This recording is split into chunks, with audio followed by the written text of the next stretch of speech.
Hallelujah, praise the Lord. Ang pinakamataas na pagpupurit, paglaluwalhati, at pagsamba ay para sa ating pinakamamahal na Panginoon Jesus po lamang. Dobleng paggalang po, pagrespeto, at patuloy na pag-alala sa mga ginintuang turo at aral ng ating dearly beloved Honorable Pastor Wildy Almeda and beloved Honorable Assistant Pastor Lina C. Almeda. Greetings to all beloved Almeda family. Praise the Lord po. At sa lahat ng beloved preachers, beloved workers, at beloved brethren. Hallelujah. Isang pinagpalang umaga na po sa ating lahat. Nagpupuri nagpasalamat po ako sa ating pinakamamahal na Panginoon Jesus sa gininto ang pagkakataon na to na mapupuri at mapasalamatan ko po siya. Nung hindi pa po ako naglilingkod sa ating pinakamamahal na Panginoon Jesus, taglay ko po yung karamdamang skin disease na kung saan sabi nga po, sala sa lamig, sala sa init. Kung malamig o mainit ang panahon, walang paglagyan ng pantal sa aking buong katawan. Kung saan mang minamahal po, pasok din po ako sa paaralan na namamaga po ang aking labi dahil po sa pantal. Nandiyan din po na marami po pinagbawal sa aking mga pagkain, mga malalansang pagkain. At nung ako po ipa-check po mga sa mga professional doctors na niresetahan po ako ng maliit na gamot. Ngunit pansamantalang kagalingan lang po ang aking nakakamtan. Ngunit ako po, nung ako'y maglingkod sa ating pinakamamahal na Panginoon Jesus, tunay minamahal mula noon hanggang ngayon, andyan ang kagalingan na pinagkakaloob sa akin na ating pinakamamahal na Panginoon Jesus. Hallelujah. Nagpupuri ng pasalamat din po ako sa ating pinakamamahal na Panginoon Jesus. Last week lang po, minamahal, ang beloved daughter ko po, nag-suffer po ng grabing taas po ng lagnat na umaabot po ng 39.5. Minamahal. Bilang magulang po, napakahirap po. Hallelujah. Nandiyan po, minamahal. Bali, umabot po ng Friday po yon. At ang sabi ko, dahil nga po halos wala na pong tulog, wala na po kaming tulog. Pagka sa gabi po, puro pakarga lang po siya. Andiyan po, minamahal. Sabi ko na magla-live webcast na lang muna kami, magpapahinga. Ngunit nung time na yun, minamahal, mabandang alas 5 po, alas 4 po. Andiyan po na, grabe yung pag-chill niya at parang tila po nawawala po siya sa kanyang katinuan. Andiyan po na sabi ko, mahal na Panginoon, patawarin mo ako. Andiyan minamahal na pinaisip sa akin ng mahal na Panginoon Jesus na sa bahay walang kagalingan. Andiyan minamahal na naggayak po kami, gumayak po kami at sumamba. Baganat po overnight, andiyan po minamahal overnight prayer. Napakainit po na aking beloved daughter sa aming sa aming pwesto, minamahal. Ngunit andyan yung patuloy na pagsisiyasat, paghingi ng kapatawaran sa ating pinakamamahal na Panginoon Jesus sa mga pagkukulang, sa mga pagkakamali na aming napagbigyan. Tunay minamahal hanggang pag-uwi namin, nandiyan po na mainit pa rin po siya. Ngunit nung pagdating po namin sa bahay, nakatulog po siya, mga minamahal. At nung pagagising po namin, tunay minamahal, andyan yung kagalingan na ipinagkaloob ng ating pinangamamahal na Panginoon Jesus. Hallelujah. Hanggang ngayon, minamahal, taglay niya po yung kagalingan na yan. Hallelujah. Nagpupuri nagpasalamat po ako sa ating pinakamamahal na Panginoon Jesus na dati-rati po napakahirap ng aming pamumuhay na kung saan sa isang notebook po, 3 subject ang pinagkakasya namin dyan. Nandiyan na iniisip namin na malabo kaming makapagtapos ng pag-aaral dahil sa sobrang hirap na pamumuhay. Ngunit nung kami maglingkod sa ating pinakamamahal na Panginoon Jesus, unti-unti po naming naramdaman ang kaginhawaan. Hallelujah! Tunay minamahal na 4 po kami magkakapatid, pinagtapos ng mahal na Panginoon Jesus sa kolehiyo, minamahal. Andiyan po minamahal na dati po ang aming bahay, tumutulo po yung pagka umuulan po at umuulan din po sa loob ng bahay. Ngayon po, sa kahabagan ng mahal na Panginoong Jesus, 3rd floor na po ang aming bahay. Andiyan din po minamahal na dati po talagang andiyan po yung kagalakan namin sa paglilingkod sa mahal na Panginoong Jesus na bagamat medyo may pagkaano pa rin po, may pagkahirap pa rin po, minamahal. Naranasan ko pong dumalo sa banal na gawain na 20 pesos yung pera ko sa aking bulsa. Ngunit walang pagmumurmur. Talagang nandiyan po yung kagalakan ko na magpagamit sa mahal na Panginoon Jesus. At every time po na dumaraan po yung cloth offering, talagang sabi ko, mahal na Panginoon, isang araw, pagpapalain mo ko, makakabahagi ako dyan. Alam niyo, mami na mahal, tunay na hindi ako binigo na mahal na Panginoon Jesus. Tunay na, ngayon po, dati pong nakikisabay po, mami na mahal sa tricycle. Ngayon po, may sarili na po kaming sasakyan. Tunay na Amen. napakabuti na Hallelujah. mahal na Panginoon Jesus. Hallelujah.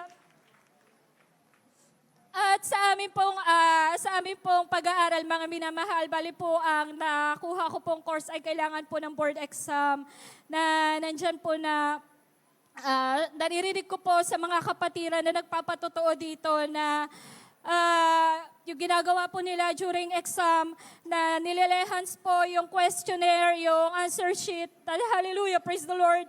Tunay na sabi ko, mahal na Panginoon, isang araw tatayo ako dito para ipagsigawan na naranasan ko din yan. Tunay mami na mahal nung time na nagtitake na po ako ng board exam. Tunay na yun po yung ginawa ko, mami na mahal. Kaya sa pakikinig ng mga patotoo, tunay na mami na mahal, daragdagan ang ating pananampalataya. Hallelujah. Tunay mami na mahal, nung time na yun, mami na mahal, umalis po ako sa room ko po, natapos po ako ng pag-exam. Wala pa po sa kalahati yung sigurado kong sagot, ngunit umaasa ako sa mahal na Panginoon Jesus. Dumating po yung ilang buwan, mga minamahal na paghihintay ng result. Tunay na isa ako sa pinagpala ng mga mahal na Panginoon. Pinasa po ako ng mahal na Panginoon Jesus. Hallelujah. At tunay mami na mahal, sabi po nila pag sa DepEd daw po, napakahirap kapag wala pong backer.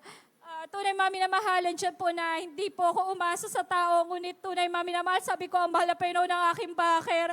Hallelujah! Tunay mami na mahal, ako po'y tinawagan.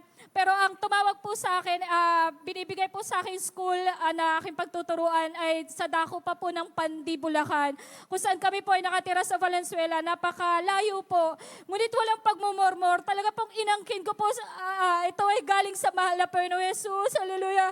Tunay mami na mahal, sabi ko para tinitignan lang na mahal na Panginoon ng ating puso kung tayo ba'y magpapasalamat o magka-question sa mahal na Panginoon Jesus.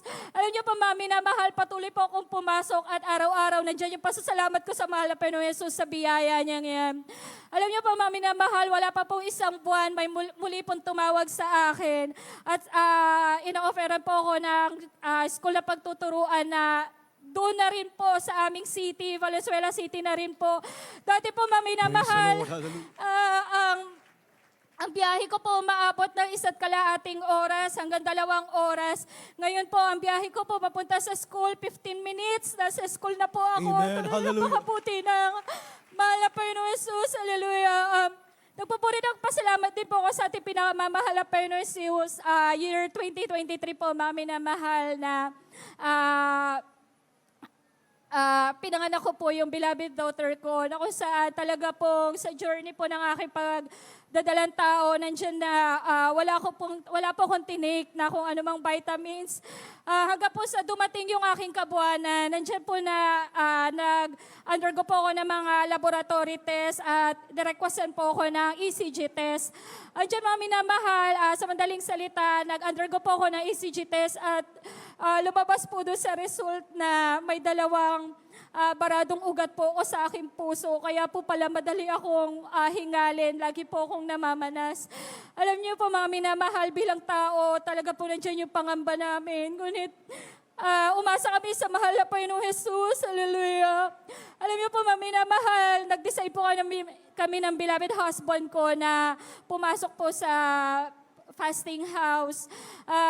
Alam niyo po, mami na mahal, yung pag-decide pa lang po namin na yon, may pumasok po na pinansyal na pagpapala sa amin. Hallelujah. Para po sa gagamitin ko rin po sa aking panganganak. Ngunit alam niyo po, mami na mahal, nag-decide po kami na ito'y ipagkaloob sa ating pinakamamahal na Panginoon Jesus. At ang tanging panalangin namin yung safety ko po at saka ng beloved baby ko.